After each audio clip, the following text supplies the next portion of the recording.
Aujourd'hui, je vais vous parler d'une personne qui est en couple, qui est mariée. On me parle d'une jeune femme qui a environ une quarantaine d'années et qui a les cheveux clairs. Et cette jeune femme, en fait, elle a déjà été mariée et mariée une première fois, mariée une deuxième fois. Et on me dit qu'elle est avec un compagnon qui la trompe. Et on me dit que celui d'avant, en fait, il était pervers narcissique. On me dit qu'il était très manipulateur, qu'il était très égoïste.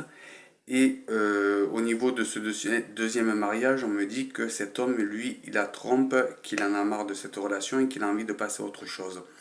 On me dit que elle, de son côté, a déjà deux enfants. On me dit que lui en a deux. Et en commun, ils en ont un.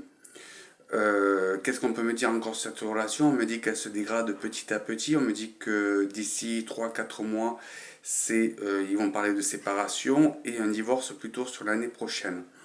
On me dit qu'elle est très en colère, qu'elle n'arrive pas à trouver de stabilité dans sa vie sentimentale et qu'elle a toujours peur de faire les mêmes erreurs.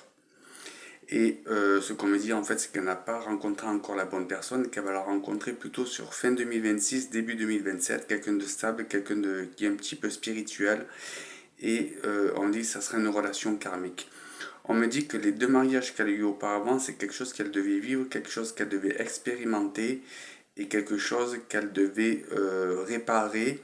Mais quand on parle de réparation, c'est quelque chose qu'elle devait réparer chez elle et qu'elle n'a pas vraiment compris, qu'elle va comprendre après cette deuxième séparation. On me dit que cette deuxième séparation va très bien se faire, que ça sera un petit peu comme un accord et qu'il n'y aura pas vraiment de conflit, que ça va quand même bien se passer. On me dit qu'après elle a envie dans sa tête de prendre le temps pour elle, de faire des choses pour elle et pour ses enfants et de prendre un petit peu conscience sur sa vie et de faire le point sur sa vie.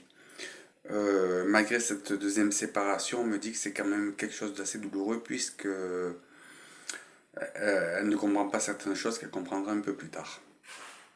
Voilà.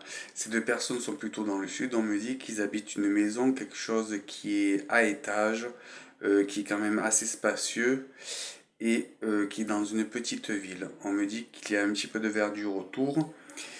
Et voilà, on me dit que c'est quand même une maison qui est assez sympa et qui coûte de l'argent. Et on me dit que lui, il la trompe depuis déjà environ un an. Voilà, j'espère que cette vidéo vous a plu. Je vous souhaite une agréable journée. Merci.